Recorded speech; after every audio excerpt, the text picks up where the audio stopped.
오늘은 이제 트리펠 양조의 마지막 부분인데요.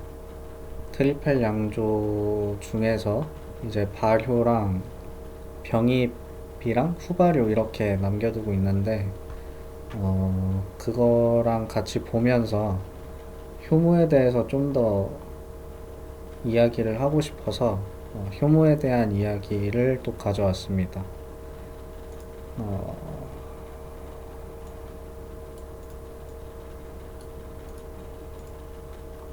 자, 그러면 일단 이야기를 하기 전에 오늘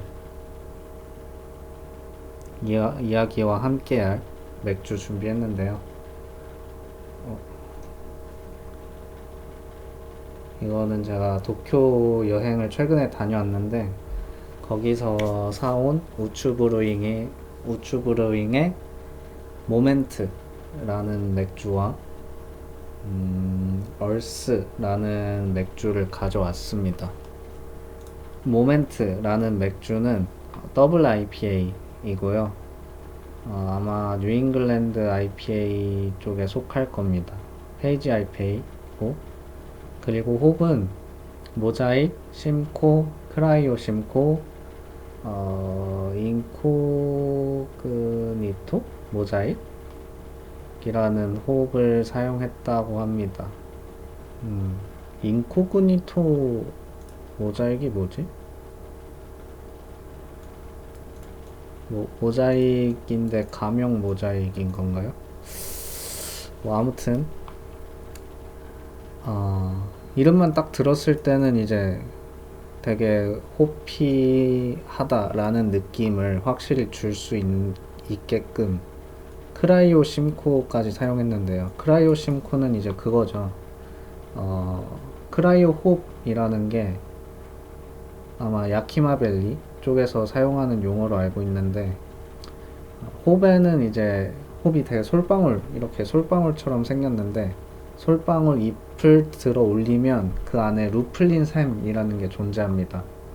그 루플린 샘에 그 되게 노란 향이 나는 그 물질만 모아서, 그 물질만 되도록이면 모아가지고 만든 홉 펠릿이 있는데, 그거를 아마 크라이오 홉으로 부르는 걸로 저는 알고 있습니다. 그러면은 뭐 일단 따라보죠.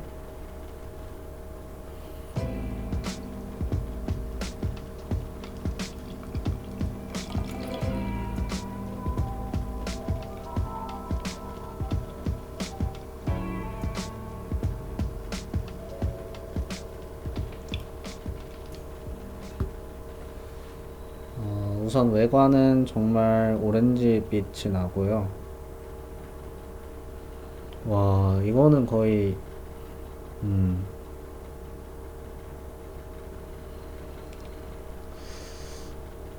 뭐 크라이오 홉이랑 크라이오 홉 중에서도 이제 심코랑 모자익의 특징이 거의 드러나는데, 되게 열대과일스러운 향이랑 특히 망고랑 패션 후르츠 조금 있고,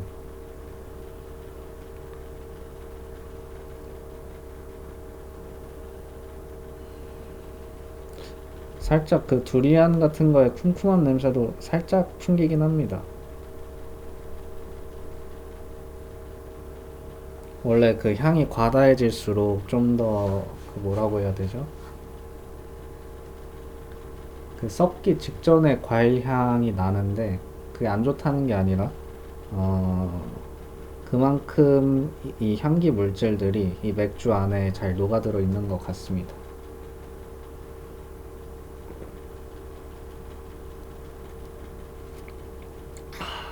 와, 진짜 맛있다. 이거 일단 8.5도인데도 불구하고 음, 도수감은 거의 없고요. 도수감이래. 부즈는 거의 안 느껴지고,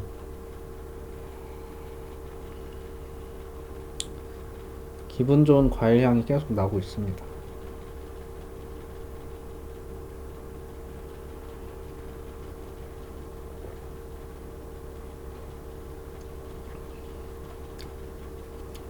딱 그 심코한 향이 납니다. 심코랑 모자이크스러운 향을 잘 나타내줬고, 우추브르잉의 어스라는 더블 드라이 호핑한 헤이지 IPA. 이거는 설명드리자면, 네, 더블 IPA고요. 헤이지 IPA고 더블 드라이 호핑을 했다고 합니다.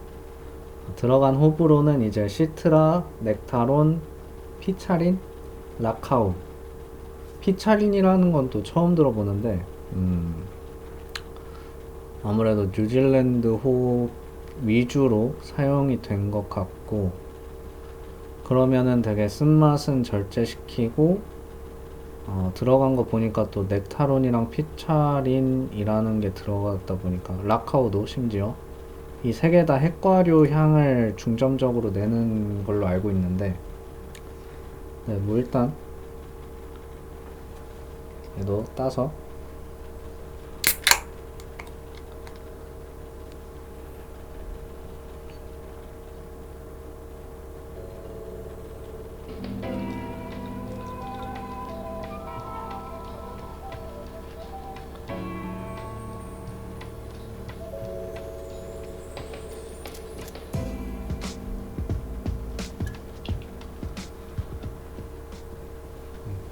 아까의 맥주색보다는 그 모만트보다는 확실히 더 밝고 아이보리 느낌의 색이 납니다. 좀 더 쨍하기보다는 얘가 좀 더 탁한 느낌이 더 와닿고 음,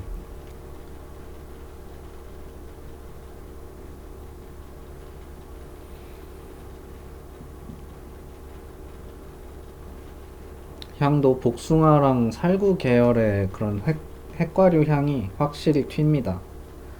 아까 이 친구 같은 경우에는 여기 보이시나요? 색이 다 다르죠.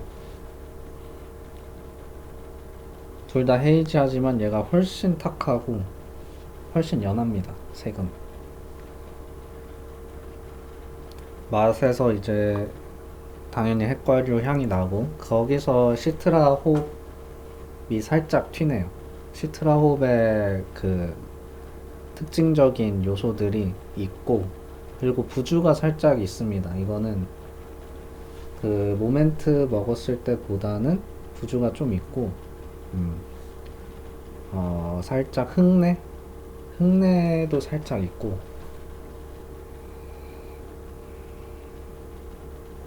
그러니까 근데 향과 전혀 따로 노는 게 아니라 맛과 향이 그럴싸하게 이어집니다.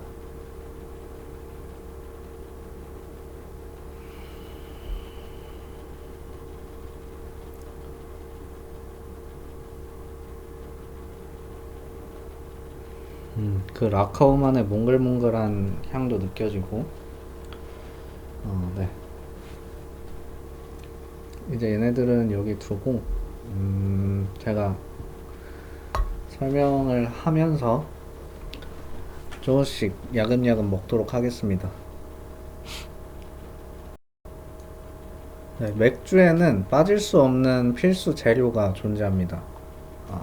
맥주니까 당연히 메가도 있어야 되고 거기서 즙을 뽑아낼 물도 당연히 빠질 수가 없죠. 그리고 현대 맥주에서 향신료처럼 쓰이고 맥주를 위해서 생겨났다고 할 수밖에 없는 홉. 지금 아까 마신 맥주들도 되게 홉의 향을 부각시킨 맥주들이 인데요. 요즘 이게 대세니까 또. 네. 독일의 그 맥주 순수령에도 적혀 있듯이 이 세 가지 재료는 정말 정말 빠질 수 없는 재료들이었습니다. 하지만 놀랍게도 이 한 가지 재료가 없으면 위에 언급한 재료들을 가지고 뭐 지지고 볶고 백날 아무리 끓여봐야 맥주가 되진 않습니다. 그 한 가지 그거는 바로 이겁니다. 효모. 맥주를 만드는 가장 기초적인 물질이지만 가장 늦게 발견되기도 해서 메가물 홉만큼 인지도가 그렇게 높지 않기도 합니다. 그럼 이 효모라는 애들은 대체 뭘까요? 효모는 균계에 속하는 미생물입니다. 그래서 아무래도 좀 늦게 발견이 됐겠죠. 육안으로 보기가 힘듭니다. 한두 개 있을 때는. 물론 대량으로 뭉쳐 있으면은 눈으로 식별은 되지만 그렇지 않다 보니까 근데 이 미생물이면서 진핵생물이면서 이제 추라법과 같은 무성생식으로 주로 번식을 합니다. 신기하죠? 이 진핵생물이라는 거는 진핵세포를 가진 생물을 말하는데 이제 세포 안에 핵이나 미토콘드리아 같은 세포 기관들이 정확히 분리되어 있는 생물들을 말한다고 합니다. 세상에는 정말 많은 효모들이 존재하는데요. 이게 전부 다 맥주 효모가 되는 건 아니고 그 중에서 이제 사카로미세스라는 분류의 효모들이 이제 맥주 효모에 관여한다고 합니다. 그 중에서도 이제 사카로미세스 세베레지에는 L 효모, 그리고 사카로미세스 파스토리누아스는 라거 효모로 분류된다고 합니다. 여기서는 이제 사카로미세스에 대해서만 집중적으로 다루겠습니다.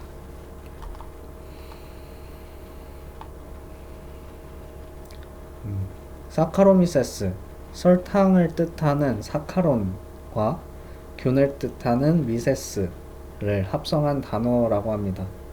이제 추가적으로 뒤에 붙는 세레비지에 같은 경우는 이제 맥주의 라는 라틴어라고 하고요.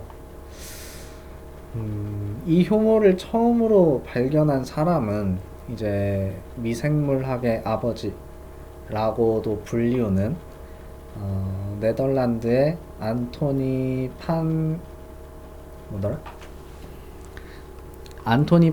레이우엔훅이라는 과학자가 처음 발견했다고 합니다. 이때 처음 발견되긴 했는데 이 효모가 맥주에 있다는 건 알겠어. 근데 이게 발효에 관여한다고는 생각을 못했다고 합니다. 그럼 이거를 누가 처음에 맥주는 효모가 알코올을 생성해서 맥주를 만드는구나 라는 걸 알아냈냐? 그거는 이제 혹시 그 우유 아시나요? 파스테르 우유라고? 네, 그분입니다. 루이 파스테르라는 세균학의 아버지라고 불리우는 루이 파스테르가 이제 효모는 맥주의 필수적인 요건이다 라는 것을 발견하면서, 솔직히 그걸 발견하면서 이제 맥주 산업에 혁명이 왔다고 해도 과언이 아닐 겁니다. 그 이후에 이제 칼스버그에서 라거 효모인 그 파스토리아누스죠. 네, 파스토리아누스도 발견하게 되고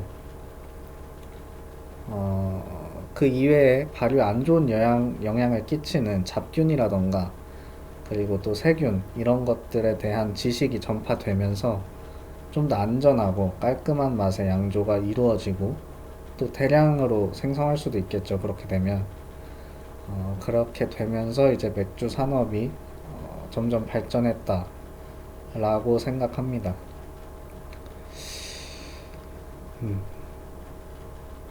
이 에일 효모와 라거 효모들이 또 각각 그 한 개씩 있는 건 아니고요. 서로 또 다양한 효모 균주라고 해서 엄청나게 다양한 맥주 효모 종류가 존재합니다.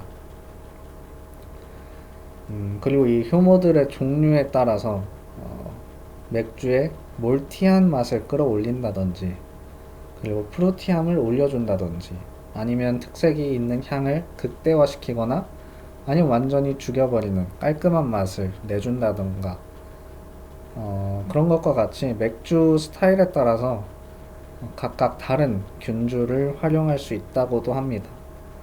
아마 이 맥주들 같은 경우에는 좀 더 과일의 향을 끌어올려 줄 수 있는 효모들을 사용했겠죠.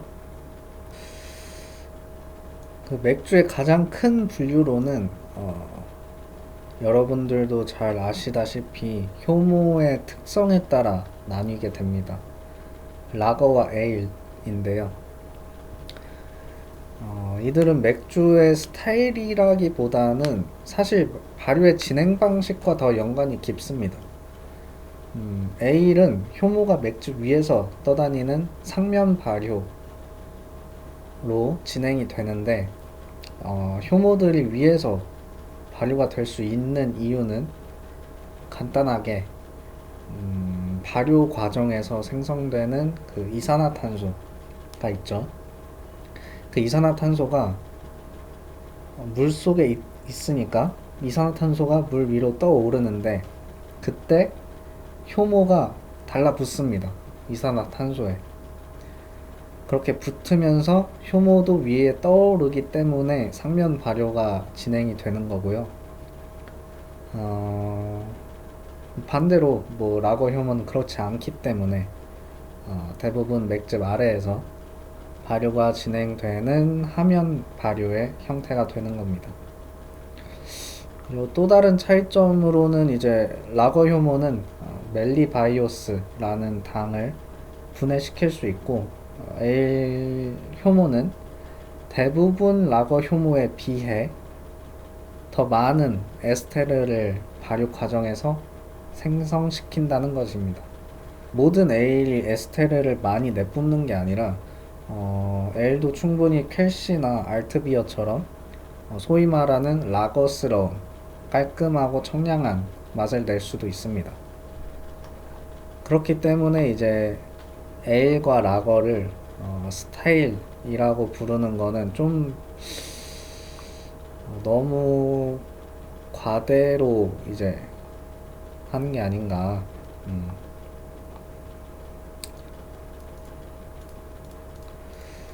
네, 넘어가서 이제 효모가 발효를 하기 위해서는 어떤 환경이 주어져야 하는지에 대해서 알아보겠습니다. 사실 효모는 지금 우리 주변에도 항상 존재하고 있을 만큼, 이 공기 중에서도 지금 떠다니고 있을 만큼 생존력이 강력한 편입니다. 10도에서 30도 사이에 활발하게 활동을 하고 산소가 있든 없든, 그리고 또 발효를 진행할 수가 있습니다. 사실 이게 포인트인데요. 맥주 발효에서 효모는 호기에 산소가 포함된 맥즙에서 이제 호기성 발효라고 하죠. 산소가 포함된 발효를 호기성 발효를 하면서 이제 자신을 복제시킵니다. 그러니까 자기의 그 군집을 만들게 되는데, 이때 자기를 복제시키면서 원활히 발효시킬 수 있는 환경을 준비를 합니다. 그리고 그 이유가 되면 이제 산소가 부족해지잖아요. 왜냐하면 밀폐된 용기에서 발효를 하게 되니까. 그렇게 되면은 이제 현기성 발효를 하는데, 이제 현기성 발효를 진행하면서 이산화탄소와 알코올을 내뿜으면서 비로소 이제 술이라고 부를 수 있는 물질을 완성하게 되는 겁니다. 네, 이게 맥주 양조의 전부입니다. 네. 그래서 그런 말이 있는 것 같아요. 그냥 맥즙은 양조사가 만들고, 어, 맥주는 효모가 만든다. 양조사는 이제 효모가 맥주를 만들기 전 단계까지 그걸 잘 하면 된다 라고 하는데, 그게 사실인 것 같긴 합니다. 물론 그 발효 과정 중에서도 효모가 활동을 잘 할 수 있도록, 그리고 효모가 이제 이취를 내지 않도록 발효 환경을 계속 컨트롤 해야 되는 거는 맞지만, 어쨌든 효모가 없으면 이게 안 되는 거잖아요. 그래서 특이한 게 효모도 혼만큼이나 인간을 위해서 존재하는 게 아닌가 싶을 정도로 우리 삶에 너무 많은 영향을 끼치고 있습니다. 심지어 지금 생육 조건도 거의 우리 인간이 살고 있는 조건과 거의 맞물리고, 네, 신기하죠, 그게. 제가 이제 트리페를 만들면서 진행했던 발효 과정을 돌이켜 보자면,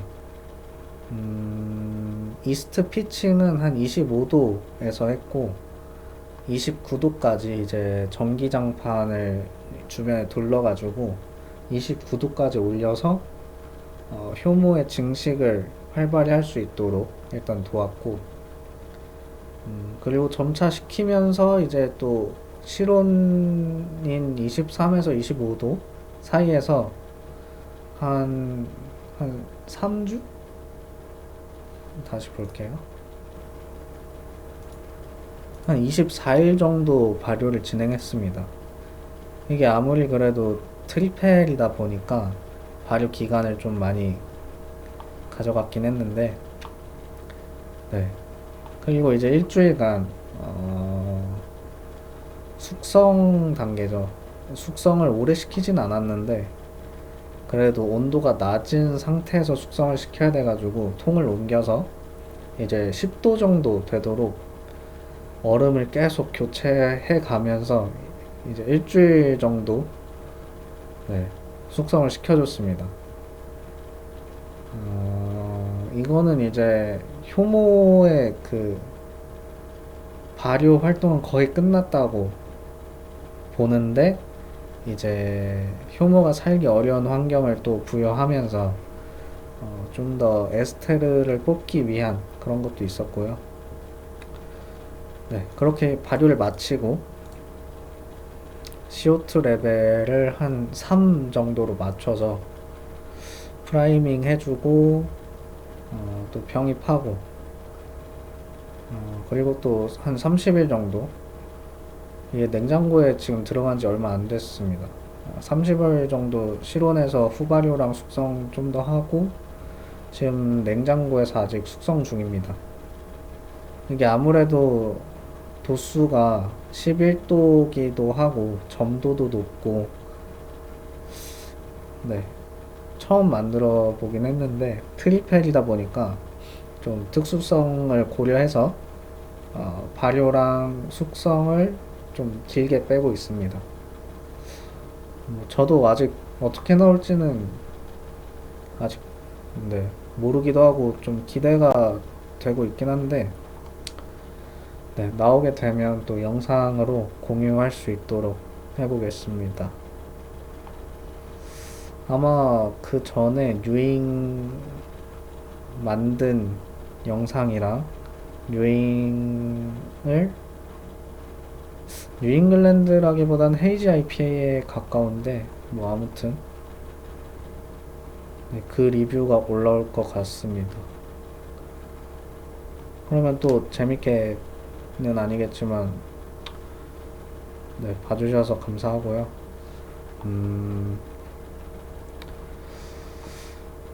네, 그러면 저는 다음 영상으로 또 찾아뵙겠습니다. 연아 마시면서 끝내야지.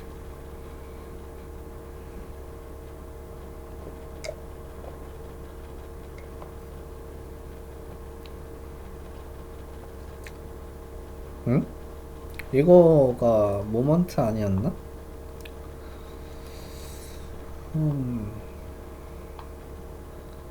저는 근데 이게 궁금하네요. 인코그니토 모자이크? 야키마에 있나?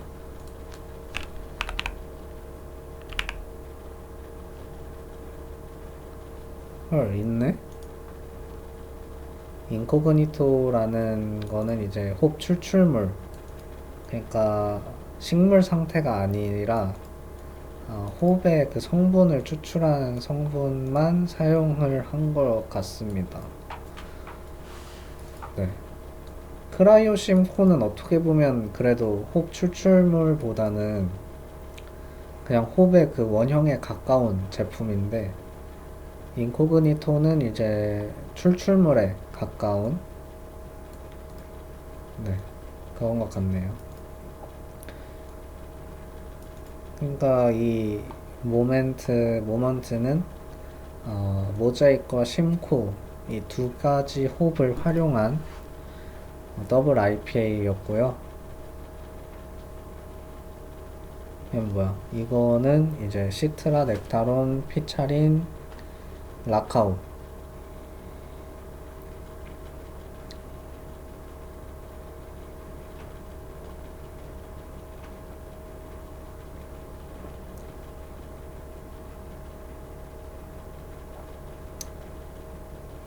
맛은 있습니다. 확실히 일본에서 맥주를 몇 가지 그래도 나름 마셔봤는데 그래도 상위권에는 드는 것 같습니다. 우추 브루잉이라는 곳이 제가 양조장을 직접 찾아가 보진 못했지만 네. 요새는 이제 맥주 트렌드가 이것저것 과일 퓨레랑 그런 걸 넣는 사워, 스무디 사워 이런 게 유행하긴 하는데 전 아직 그래도 이 홉 가지고 홉에서 나는 향인데 잠시만요. 다시 정리해 볼게요.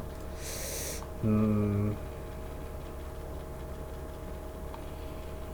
그러니까 제가 생각하는 묘미는 맥주의 묘미는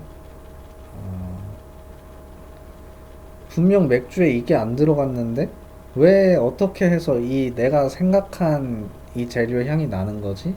에 대한 묘미가 있는 것 같습니다. 저한테는. 그러니까 뭐라고 해야 되나? 진짜 맛있는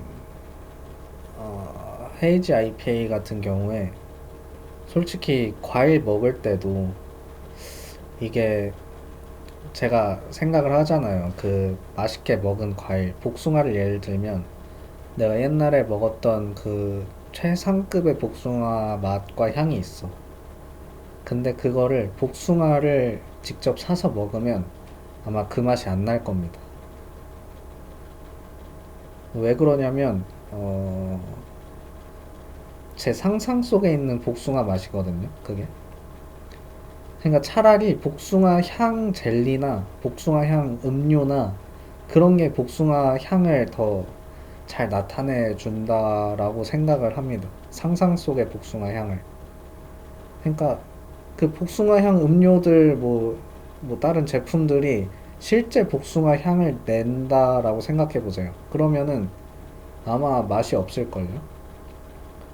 근데 이제 제 상상 속에 있는 향을 내주니까 그렇게 맛있는 건데 맥주도 직접 그 복숭아면 복숭아를 넣었다고 칩시다. 복숭아를 넣었어. 그러면 그 복숭아 향이 나진 않을 겁니다. 내 상상 속에 그 엄청나게 맛있는 그 완전 달짝지근하고 복숭아 향도 적절하게 나는 그 과일의 향이 안 날 거예요. 근데 그거를 홉을 통해 가지고 그렇게 만들어 버리면 그 쾌감이 있다라는 거죠.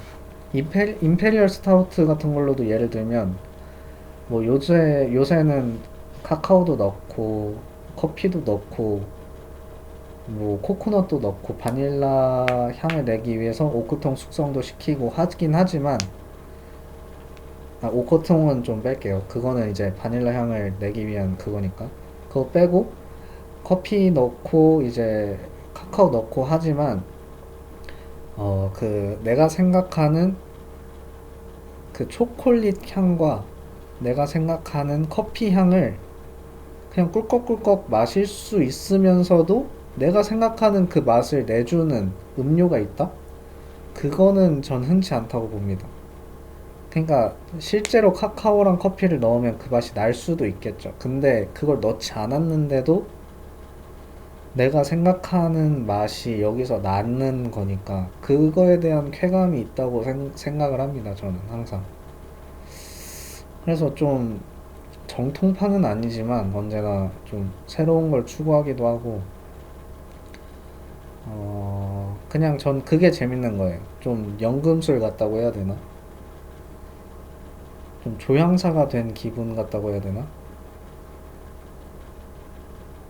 그 원료를 사용하지 않았음에도 그 향을 낼 수 있는 게 기술이라고 생각을 하기 때문에 그런 맥주들을 저는 좀 더 높게 쳐주는 것 같습니다. 물론 기본기는 다 탄탄한 거는 다 깔고 가고 거기에서 좀 더 어떻게 제 마음을 사로잡는가에 대해서 말씀을 드렸는데 뭐 뒤죽박죽이네요.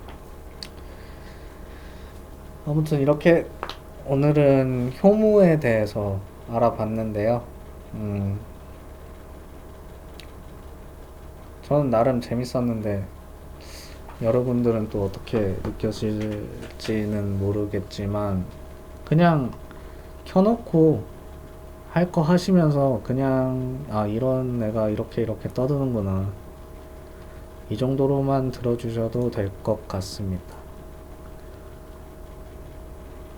저는 그냥 이런 게 좋아서 떠드는 거기 때문에 네 그러면은 여기서 이건 다 마실 건데 일단 여기서 마무리하고 네 다음 영상으로 찾아뵙겠습니다. 감사합니다.